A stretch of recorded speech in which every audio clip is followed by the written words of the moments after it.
Imagine you have a church where everybody is willing to stand back and push the other person forward. सोच कर देखिए, आपकी एक ऐसी कलीसिया है जहां हर दूसरा व्यक्ति पीछे खड़ा होना चाहता है और दूसरे व्यक्ति को आगे ढकेलना चाहता On है। any prominence, let Peter have the prominence. मैं नहीं चाहता कि मैं लोगों के सामने प्रमुख बनूं, मैं चाहता हूं कि पतरस लोगों के सामने प्रमुख बन जाए। Amazing. अद्भुत है। And then when that chapter is over, जब वो अध्याय you खत्म see होता this है, unity there in Acts 3:1. I don't know whether you आप वहां भी ये एकता को देखते हो। प्रेरितों 3:1। noticed it. मैं नहीं जानता आपने इसको पहले देखा या नहीं। Peter and John पतरस और यूहन्ना were going up to the temple. वे प्रार्थना करने के लिए मंदिर में गए। Now Peter and John were both fishermen, but they were in two rival camps. अब पतरस और यूहन्ना दोनों मछुआरे तो थे, पर ये बिल्कुल एक दूसरे के खिलाफ जो छावनियां थी उनमें थे। Peter was they were fishing in the same lake, वो दोनों एक ही झील में मछली पकड़ने जाते थे, but not for the same team. पर वो एक ही टीम में नहीं थे। John had his team and with his father. Peter had his team, यूहन्ना की अपनी अलग टीम थी उसके पिता के साथ, और पतरस की एक अलग टीम थी with his brothers. उसके भाइयों के साथ। But once they are baptized in the Holy Spirit, all those earthly differences disappeared. पर जब उनका पवित्र आत्मा में बपतिस्मा हुआ, उनकी जितनी भी पृथ्वी की छोटी छोटी एक दूसरे से अनबन थी, ये सब गायब हो गई। And the first thing you read is Peter and John. और सबसे पहली चीज आप पढ़ते हो पतरस और यूहन्ना, Unity. ये एकता जो है। And then the time came to reach out to the rest of humanity. और जब समय आया कि बचे हुए मनुष्य जाति तक ये सुसमाचार पहुंचाया जाए, This was only among the Jews. ये तो केवल यहूदियों के बीच था। And that we see in Acts 13, the first missionary journey. In the top of my NASB, it says here, the first missionary journey. This is और ये पहला समय था जब प्रभु प्रेरितों 13 में प्रभु मिशनरीज को भेज रहा था। मेरे बाइबल में ऊपर इस शीर्षक इस अध्याय को दिया है, पहली missionary suffer. beginning of outreach to the rest of the world. और बचे हुए मनुष्य जाति या बचे हुए संसार तक सुसमाचार फैलाने की शुरुआत यहाँ से हुई। And it says here, the Lord said to those people when they were fasting, verse 2, और यहाँ लिखा है कि प्रभु ने उन लोगों से कहा जब वे उपवास कर रहे थे, दूसरा वचन, while they were praying to the Lord, worshiping the Lord, ministering means worshiping the Lord, and जब वे प्रभु से प्रार्थना कर रहे थे, और यहाँ लिखा है कि उसकी उपासना कर रहे थे, मतलब उसकी आराधना कर रहे थे, तब fasting is a very important part of what Jesus taught. और वे उपवास कर रहे थे। उपवास करना ये बहुत जरूरी भाग है, यीशु ने जो सिखाया उसका भी, The apostles practiced. और जिसका प्रेरित लोग खुद भी उसको अपने जीवन में लागू करते थे। And in the early days of our church in Bangalore, और हमारे कलीसिया के शुरुआती दिनों में बैंगलोर में we regularly fasted हम लगातार उपवास किया करते थे, and prayed. और नियमित तौर पर उपवास करते और प्रार्थना करते। Many people were baptized in the Holy Spirit in times of fasting and prayer. कई लोगों का पवित्र आत्मा में बपतिस्मा भी हुआ उपवास प्रार्थना के समय में। Sometimes we had a national holiday, और कभी कभी जब हमारी सार्वजनिक छुट्टी होती तो and we never thought of going for a picnic. हमने कभी ये नहीं सोचा चलो पिकनिक चलते हैं। We didn't have the money, first of all. Thank God. हमारे पास पैसा नहीं था, परमेश्वर का So धन्यवाद हो। we would meet together in my house. और इसलिए हम सब मेरे घर में मिलते थे, 9 o'clock in the morning सुबह 9 बजे, till 3 o'clock in the afternoon. We'd दोपहर में 3 बजे तक fast and pray, particularly that everyone would be filled with the Holy Spirit. हम उपवास करते थे और प्रार्थना करते थे, विशेषकर एक कारण से कि हर एक व्यक्ति पवित्र आत्मा से भर जाए। And we had wonderful times of prayer. और हमारे प्रार्थना की अद्भुत सभाएं थी, Unity, और उसने एकता लाया, and many were filled with the Holy Spirit as well. और कई लोग पवित्र आत्मा से भी भर गए। So here also they were worshiping the Lord and fasting. और यहाँ भी वे परमेश्वर की आराधना कर रहे थे और उपवास कर रहे थे। You see how fasting comes every now and then in the New Testament, in the Gospels and the Acts. क्या आप देखते हो कि कैसे उपवास के बारे में हर बार सुसमाचार में और प्रेरितों के काम में उसका जिक्र किया गया है। And while they were fasting, और जब वे उपवास कर रहे थे तब the Holy Spirit said, "Set apart for me Barnabas and Saul for the work to which I have called them." पवित्र आत्मा ने कहा मेरे लिए बरनबास और शाऊल को उस काम के लिए अलग करो जिसके लिए मैंने उन्हें बुलाया है। This is the way God called us also. Ian Robson and I also used to fast and pray numerous times. और परमेश्वर ने हमें भी बिल्कुल ऐसे ही बुलाया। इयन रॉबसन और मैं भी कई बार उपवास प्रार्थना करते थे। For about 6 months prior to our being thrown out by the Baptist church. और हमें बैप्टिस्ट चर्च से निकाल दिया गया। उसके 6 महीने पहले तक हम उपवास प्रार्थना कई बार करते They थे। were thrown out by the Jews and we were thrown out by the Baptist church. ये लोगों को यहूदियों ने बाहर फेंक दिया था, हमें बैप्टिस्ट कलीसिया ने बाहर निकाल दिया था। That's how they came together and that's how we came together. और ये दोनों उस प्रकार से एकत्रित हुए और हम दोनों इस प्रकार से एकत्रित हुए। But I remember those days when we fasted and prayed and और मुझे उन दिनों याद है जब हमने उपवास किया, प्रार्थना की Lord, we want you to meet with us because we are desperately needy. और हमने कहा प्रभु हम चाहते हैं कि तू हमसे आकर मुलाकात करे क्योंकि हम बहुत ज्यादा जरूरतमंद है। He was a defeated Christian and I was a defeated Christian. वो एक हारा हुआ मसीह था, मैं खुद एक हारा हुआ मसीह था। And we wanted to seek the Lord for victory because it और हम प्रभु को खोजना चाहते थे, उससे विजय को हम प्राप्त करना चाहते थे। was a dishonor to the Lord when a person calls himself a Christian and he's defeated in his life. क्योंकि ये एक अनादर की बात है जब एक व्यक्ति अपने आप को मसीह बुलाता है पर अपने जीवन में पाप से वो हारा हुआ है तो His family life is in the same quality of life that the average non-Christian has. उसका पारिवारिक जीवन अगर उसी गुणवत्ता का है जितना एक औसत गैर मसीही का हो तो What gospel do we have to give to them? फिर कौन सा सुसमाचार है हमारे पास उनको देने के लिए। So that's why we fasted and prayed. और इसी वजह से हमने उपवास किया, प्रार्थना की। And the Lord saw we were earnest and it went on for 6 months और प्रभु ने देखा कि हम ईमानदार हैं और 6 महीने तक ये बात चली। before the Lord met with both of us. इससे पहले कि प्रभु हम दोनों से मिला Wonderful way. अद्भुत तरीके से।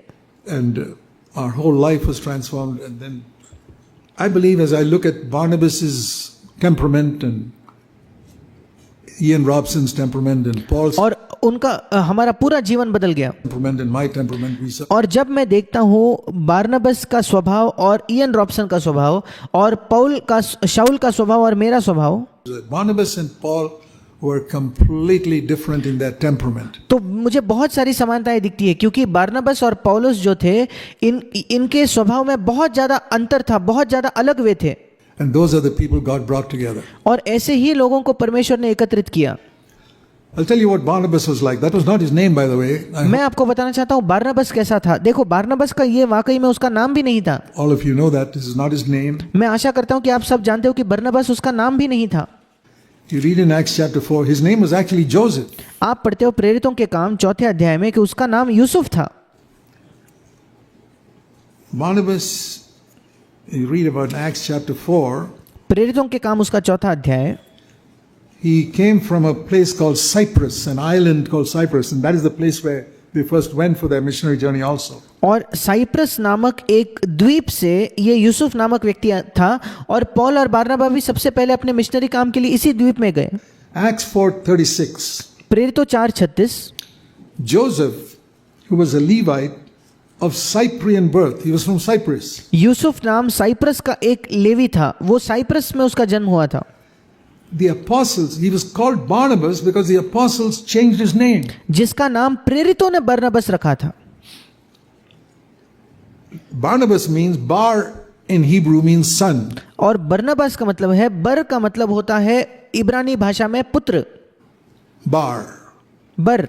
Nabas means of encouragement. और नबस का मतलब है प्रोत्साहन का। So Barnabas means the son of encouragement. और इसलिए बरनबास का मतलब है प्रोत्साहन का पुत्र। हिंदी में शांति का पुत्र लिखा है पर इंग्लिश में लिखा है प्रोत्साहन का पुत्र। Acts 4:30. Now why in the world would the apostles change somebody's name? अब क्यों प्रेरित किसी के नाम को बदल देंगे? Because they saw this man when he was filled with the Holy Spirit. He would just go around encouraging people everywhere. क्योंकि उन्होंने देखा जब ये व्यक्ति पवित्र आत्मा से भर गया तो ये सब जगह जाकर लोगों को केवल प्रोत्साहित करते रहता था। It's amazing to have that ministry. अद्भुत है ये सेवकाई रखना। And you know when Saul of Tarsus was converted on the Damascus road. और क्या आप जानते हो तर्शीश का जो शाऊल था जब वो दमिश्क के मार्ग पर उसका परिवर्तन हुआ, नया जन्म हुआ, तब And came and joined the Christians. All the Christians say, hey, this guy's a spy. और सब लोगों जब वो आकर मसीहों में मिलने की शामिल होने की कोशिश की, सब मसीह कहने लगा नहीं नहीं नहीं ये जासूस है। He's a spy of the chief priest. और ये महायाजक का जासूस है। Welcome him. इसको मत हमारे बीच में मत, इसका स्वागत मत करो। They kept him at a distance. और उन्होंने शाऊल को अपने से थोड़ा दूर ही रखा। You know who went to call him? क्या आप जानते हो कौन गया उसे बुलाने? Barnabas. Son of बरनबस, encouragement. जो प्रोत्साहन का पुत्र है, वो उसे बुलाने गया। He went and welcomed Paul and said, I trust you, Paul. और बरनबस ने जाकर उसका स्वागत किया और कहा पौलुस मैं तेज पर भरोसा करता हूँ। and introduced him to the others, and that's how Paul got welcomed into the church. और दूसरों से उसकी मुलाकात दूसरों से उसका परिचय करवाया और इस प्रकार से पौलुस कलीसिया में आया. So that was a unique ministry Barnabas had. और ये एक बिल्कुल ही अलग अनूठी एक सेवकाई थी जो बरनबास की थी. And that was so necessary. You know, to the Christian life, there's so much of opposition and problems we face in our life. और ये बहुत महत्वपूर्ण है क्योंकि हमारे मसीही जीवन में बहुत ज़्यादा विरोध, कई समस्याओं का हम सामना करते हैं अपने जीवन में. In our workplace, in our home, हमारे काम की जगह, हमारे घर में, that we need many people, many Barnabases, कि हमें कई लोग, कई बरनबा की आवश्यकता है, sons of encouragement, those कई प्रोत्साहन के पुत्रों की आवश्यकता the है. ability to encourage people. ऐसे लोग जिन्हें दूसरे लोगों को प्रोत्साहित करने की एक क्षमता है. I'm sure all of you will acknowledge that you need encouragement. मैं बिल्कुल निश्चित हूं कि आप में से हर एक व्यक्ति इस बात को मान लेगा कि आपको प्रोत्साहन की आवश्यकता है. You face problems in your work. Sometimes you're married to someone who's not a wholehearted Christian. कभी कभी आप अपने काम की जगह समस्याओं का सामना करते हो. आपका विवाह एक ऐसे व्यक्ति से होता है जो एक पूर्ण हृदय मसीह नहीं है. Or you live in a place, or you work in a place where they're opposed to Christians. यहाँ पे एक ऐसे जगह रहते हो जहाँ वे मसीहत के खिलाफ है. We need encouragement. There's nobody who doesn't need it. हमें प्रोत्साहन की जरूरत है. ऐसा कोई भी व्यक्ति नहीं जिसे प्रोत्साहन की जरूरत नहीं है. Every one of us needs encouragement. हम में से हर एक को प्रोत्साहन की आवश्यकता है. I'll show you the verse that says that in Hebrews in chapter 3. मैं आपको वो वचन भी दिखाता हूँ जो ये बात कहता है. इब्रानियों के पत्र उसका 3 अध्याय. Don't think you're a weak person when you acknowledge that you need encouragement. ऐसा मत सोचिए कि आप ये कह रहे हो कि आप एक निर्बल व्यक्ति हो जब आप कहते हो कि मुझे प्रोत्साहन की जरूरत है. Every one of us needs it. हम में से हर एक को इस प्रोत्साहन की जरूरत है. Hebrews 3 verse 13. इब्रानियों 3:13. Hebrews 3:13. इब्रानियों 3:13. He says, first of all, verse 12. सबसे पहले 12वां वचन. Brothers, take care. हे भाइयों चौकस रहो. 3:12. इब्रानियों 3:12. It's possible that some of you can develop an evil, unbelieving heart that falls away from the living God. When you say संभव है कि तुम में से एक ऐसा बुरा और अविश्वासी मन हो जाए जो जीवते परमेश्वर से तुम्हें दूर हटा ले जाए. evil, you think of a man who's committing sin. No, the evil here is unbelief. और जब यहाँ लिखा है कि बुरा मन तो आपको लगता होगा कि एक ऐसा व्यक्ति जो पाप कर रहा है. नहीं, यहाँ जो बुरा लिखा है वो है अविश्वास. And evil, unbelieving, it's one word.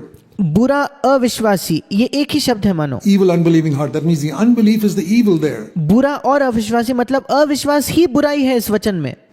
And some pressure can come upon a person's life. और कोई दबाव अगर किसी व्यक्ति के जीवन में आ जाए तो And he begins to lose faith. Is there a God in heaven? और वो अपने विश्वास को खोने लगता है कि क्या स्वर्ग में परमेश्वर है भी या नहीं. I've been praying for so long for my child to be healed and he didn't get healed, it died. मैं अपने बच्चे के चंगाई के लिए इतने समय से प्रार्थना कर रहा हूं पर उसको चंगाई नहीं मिली, वो तो मर गया. And that's the only child I have. और ये मेरा इकलौता बच्चा था. Can you imagine what a believer faces when they face something like that? क्या आप कल्पना कर सकते हो एक विश्वासी किस चीज का सामना करता है जब वो ऐसे किसी परिस्थिति का सामना करता है तो? Or especially when we pray for something for our children and nothing happens. विशेषकर जब हम अपने बच्चों के लिए कोई प्रार्थना करते हैं और कुछ नहीं होता तो. And we pray and pray and pray and pray and say Jesus cares for us and all that, but nothing seems to happen. और हम प्रार्थना करते और हम कहते हैं कि यीशु को परवाह है पर ऐसा लगता है कि मानो कुछ नहीं हो रहा. Then unbelief can come in. फिर अविश्वास आ सकता है. Little doubt or little distance from God, you know. थोड़ा शक या थोड़ा संदेह या परमेश्वर से थोड़ी दूरी आ जाती है. We keep a distance as if we are trying to tell God, if you don't answer me, well, I'm not going to be so close to you. और हम परमेश्वर से दूरी रखने लगते हैं मानो कि हम परमेश्वर से कह रहे हैं कि अगर तू मेरे प्रार्थना का जवाब नहीं देगा तो मैं तुझसे दूरी बनाए रखूंगा.